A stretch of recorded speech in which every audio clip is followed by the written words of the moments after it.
नमस्ते। स्वागत है आप सभी का मेरे चैनल पर। तो आज हम जा रहे हैं उज्जैन से ओमकारेश्वर। सबसे पहले मैंने उज्जैन से इंदौर के लिए बस पकड़ी, फिर इंदौर से मुझे ओमकारेश्वर के लिए बस मिल गई। जब आप इंदौर से ओमकारेश्वर के लिए जाएंगे तो आधे सफ़र के बाद आपको सफ़र बहुत ही अच्छा लगेगा, क्योंकि रास्ते में आपको नहर, पहाड़ियाँ, नदी सब कुछ दिखेगा।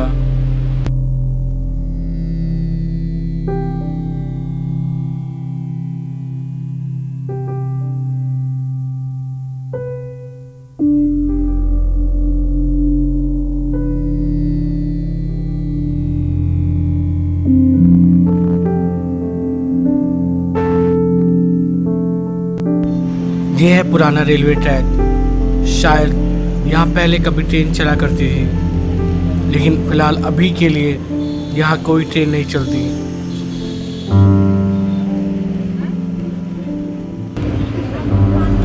सफ़र में जब आप आगे बढ़ेंगे तब आपको ये पर्वत श्रृंखला दिखेगी, जो कि देखने में बहुत ही अच्छी लगती है।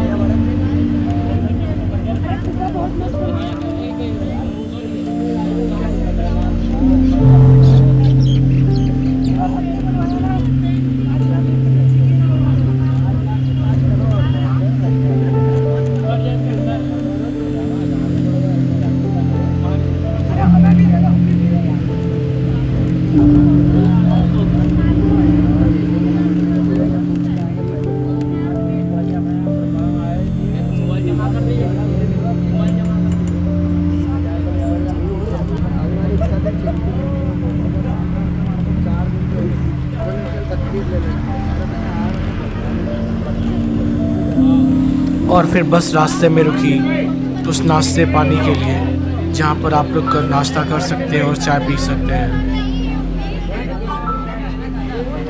फिर हम पहुँच गए ओमकारेश्वर बस स्टैंड, जहाँ से हमें ऑटो मिल गया, जो कि हमें ले जाएगा उस द्वार तक जहाँ से ज्योतिर्लिंग का रास्ता जाता है। यहाँ से आपको ऑटो वाले 30 से 40 रुपए में उस द्वार तक पहुँचा देंगे जहाँ से ज्योतिर्लिंग का रास्ता जाता है।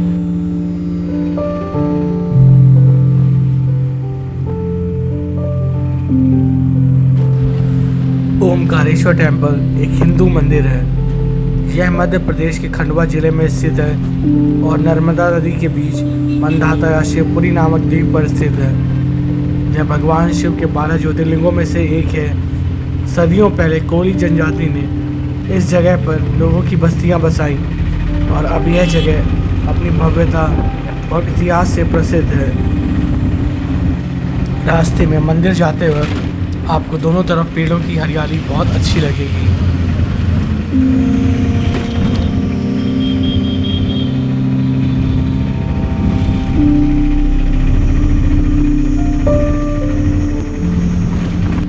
जहाँ दुकानों की अधिकता दिखने लग जाए दोनों तरफ, तो समझ लीजिए आप मंदिर के काफ़ी करीब आ गए हैं।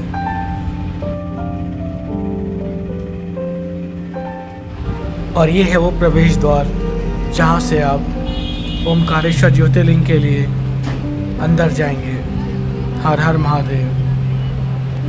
यहाँ पर सावन में दूर दूर से भक्त आते हैं। ओमकारेश्वर में भगवान शिव का ज्योतिर्लिंग ओमकारेश्वर और ममलेश्वर 2 रूपों में विराजमान है। मंदिर का निर्माण उत्तर भारतीय वास्तुकला में किया गया है। ओमकारेश्वर नर्मदा नदी द्वारा 2 भागों में विभक्त किया गया है। मुख्य नगर से द्वीप पर स्थित मुख्य मंदिर में दर्शन हेतु जाने के लिए पहले केवल नावें ही उपलब्ध थी। भक्तों की सुविधा के लिए मध्य प्रदेश प्रशासन ने बाद में नदी के ऊपर एक कैंटिलीवर पुल का निर्माण किया। यह पुल एक पैदल पुल के रूप में बनाया गया था। इस पुल की लंबाई तकरीबन 200 मीटर है। ओमकारेश्वर शहर एवं ओमकार पर्वत पर स्थित बाज़ार आदि से होते हुए मंदिर आने के लिए यह पुल बहुत उपयोगी है। आप देख सकते हैं, आपको सामने दिखाई दे रहा है ओमकारेश्वर ज्योतिर्लिंग का मंदिर। हर हर महादेव। तो चलिए अब चलते हैं आगे मंदिर की ओर। ये जो आप सामने टॉप पर मूर्ति देख रहे हैं, ये है 12 वर्ष के आचार्य शंकर की प्रतिमा, जो बचपन में ही अखंड भारत में वेदांत के लोकव्यापीकरण के लिए प्रस्थान कर दिए थे। यहाँ पर आचार्य शंकर की 108 फीट ऊंची प्रतिमा बनाई गई है।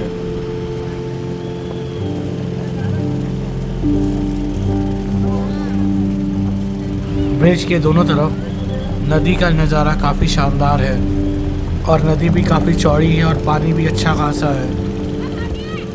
लोग यहाँ मोटर बोट के भी मज़े ले सकते हैं, जो कि एक अलग एक्सपीरियंस है।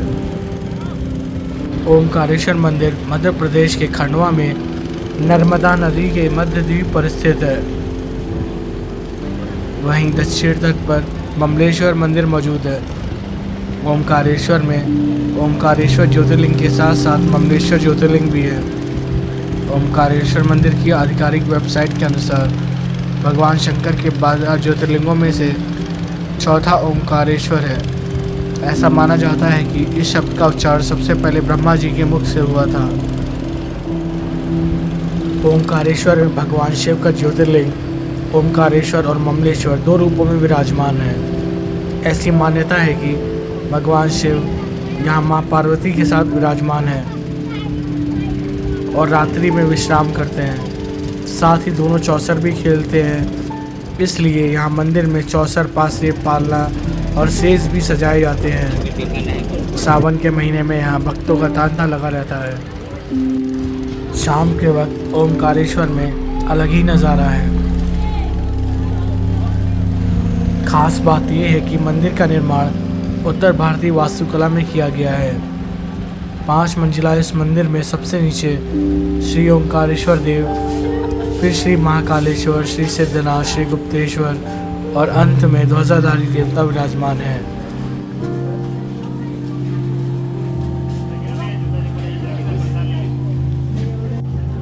और ये है मंदिर जाने का मार्ग, जहाँ दोनों तरफ काफ़ी सजावटी दुकानें आपको दिखेंगी।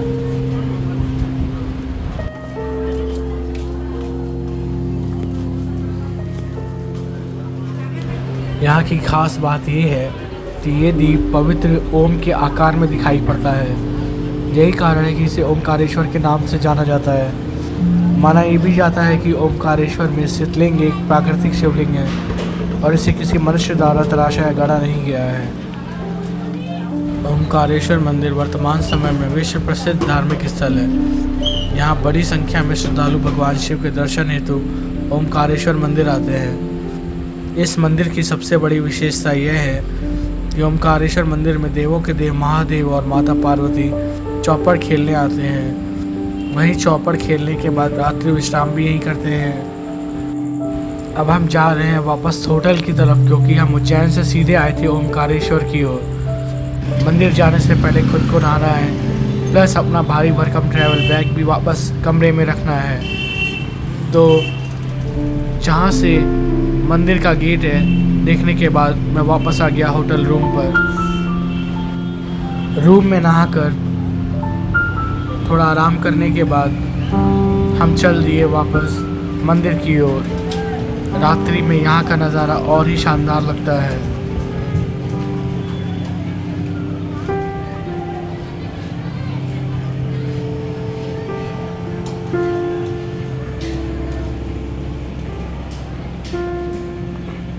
रोज़ाना मंदिर के पुजारी संध्या आरती के बाद चौपड़ सजाते हैं। इसके बाद मंदिर के कपाट बंद कर दिए जाते हैं। एक बार कपाट बंद होने के बाद किसी को भी मंदिर में जाने की अनुमति नहीं होती।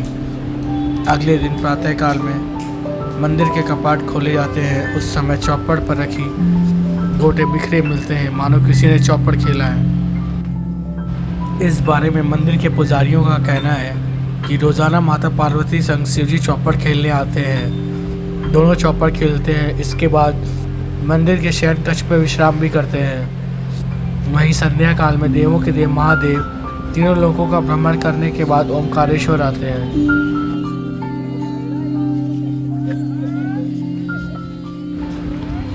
आप देख सकते हैं रात में ओमकारेश्वर का नज़ारा कितना ही शानदार है। लाइटिंग की वजह से नदी में पूरे ओमकारेश्वर का प्रतिबिंब सा बन रहा है, जो कि काफ़ी कमाल का है। प्लस मंदिर की लाइटिंग भी काफ़ी अच्छी और कमाल की है, जो कि आपका मन मोह लेगी।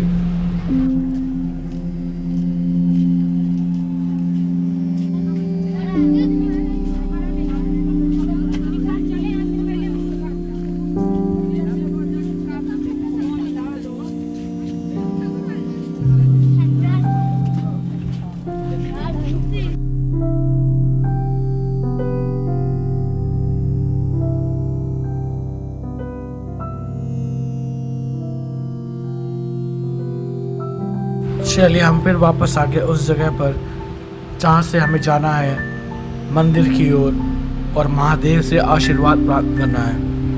हर हर महादेव।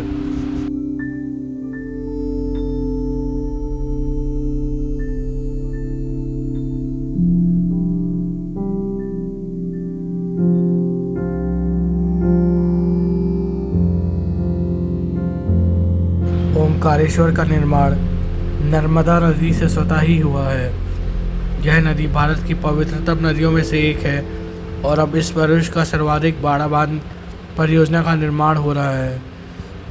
जिस ओंकार शब्द का उच्चारण सर्वप्रथम सृष्टिकर्ता विधाता के मुख से हुआ है, वेद का पाठ इसके उच्चारण किए बिना नहीं होता।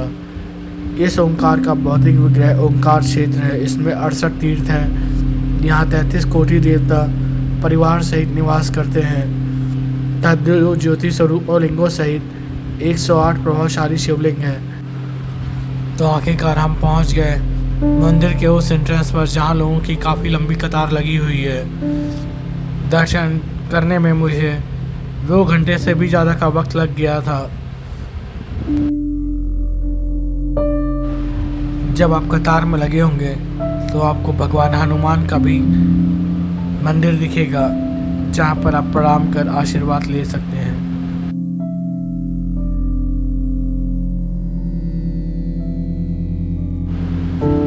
आप टीवी में ओमकारेश्वर ज्योतिर्लिंग को देख सकते हैं। यहाँ एक प्राचीन कथा प्रचलित है, जहाँ राजा मंदाता ने नर्मदा नदी के किनारे इस पर्वत पर घोर तपस्या कर भगवान शिव को प्रसन्न किया था और शिव जी के प्रकट होने पर उनसे यहीं निवास करने का वरदान मांग लिया था।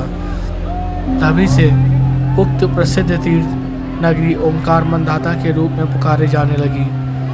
जिस ओंकार शब्द का उच्चारण सर्वप्रथम सृष्टिकर्ता विधाता के मुख से हुआ था, वेद का पाठ इसके उच्चारण किए बिना नहीं होते। इस ओंकार का भौतिक विग्रह ओंकार क्षेत्र है। यहाँ 68 तीर्थ है। 33 कोटि देवता परिवार सहित यहीं निवास करते हैं।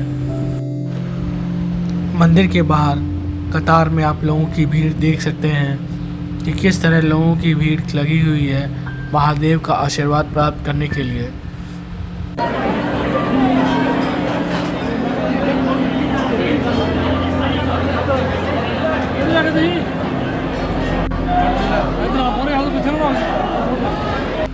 शास्त्र मान्यता है कि कोई भी तीर्थयात्री देश के भले ही सारे तीर्थ कर ले, किंतु जब तक वह ओंकारेश्वर आकर किए गए तीर्थों का जल लाकर यहाँ नहीं चढ़ाता, उसके सारे तीर्थ अधूरे माने जाते हैं। ओंकारेश्वर तीर्थ के साथ नर्मदा जी का भी विशेष महत्व है।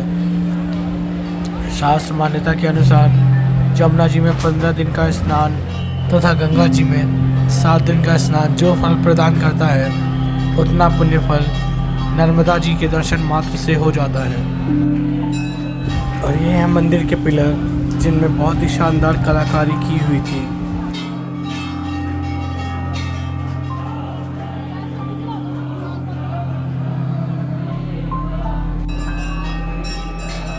मंदिर के अंदर का माहौल अत्यंत धार्मिक तथा पवित्र है।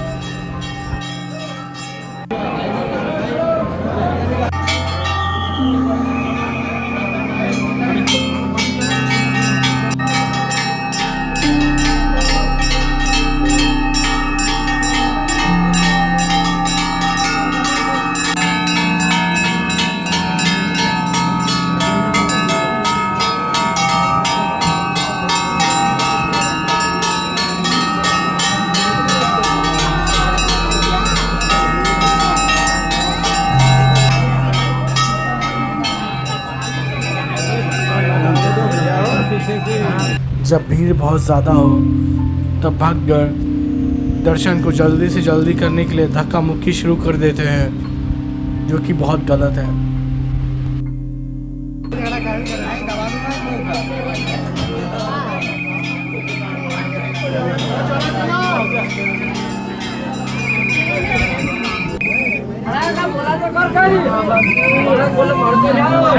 इतनी भीड़ और धक्का मुक्की के पश्चात महादेव के दर्शन कर हम वापस बाहर आ गए। बाहर आने पर मंदिर का नज़ारा कुछ इस तरह से दिखेगा।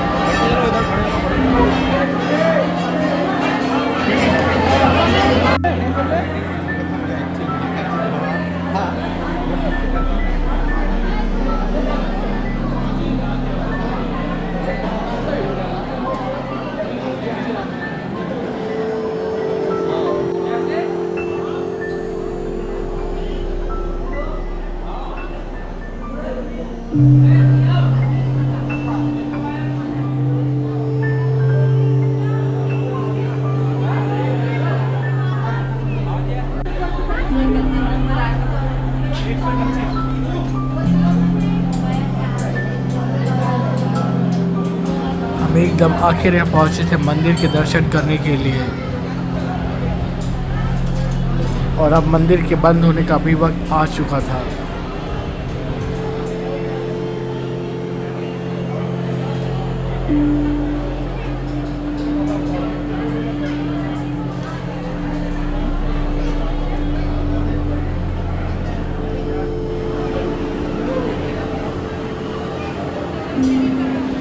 यहाँ पर जिसने स्लीपर्स, सैंडल या शूज़ बाहर उतारे थे वो सब बिखरे हुए पड़े हैं। लोग इसके रौंदते हुए ही आगे चले जा रहे हैं। अंदर स्लीपर या सैंडल या शूज़ रखने का काउंटर बना हुआ है, जो पर पर्सन 5 रुपये देते हैं स्लीपर, सैंडल या शूज़ रखने के।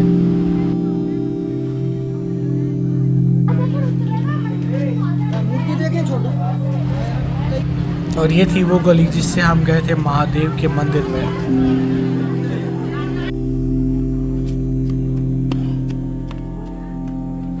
मंदिर में दर्शन करते करते 10 बज चुका था। अब लगी थी जोरों की भूख, तो हम चल दिए खाना खाने की तरफ। यहाँ पर आप 100 रुपये में अनलिमिटेड खा सकते हैं, जिसमें आपको चोखा बाटी, रोटी, सब्जी, दाल सब कुछ मिलेगा।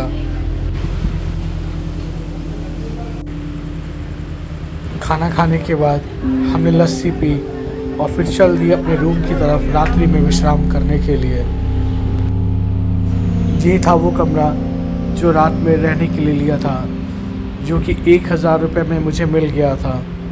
वैसे तो ये एसी कमरा है, जो कि 1500 रुपये मांग रही थी, बट मैंने एसी का यूज़ नहीं किया। यहाँ सिंगल पर्सन के लिए रूम ढूंढना इतना इजी नहीं है। सिंगल पर्सन को कोई रूम देने के लिए तैयार ही नहीं होता। अब हम मिलेंगे आपको वीडियो के नेक्स्ट पार्ट में।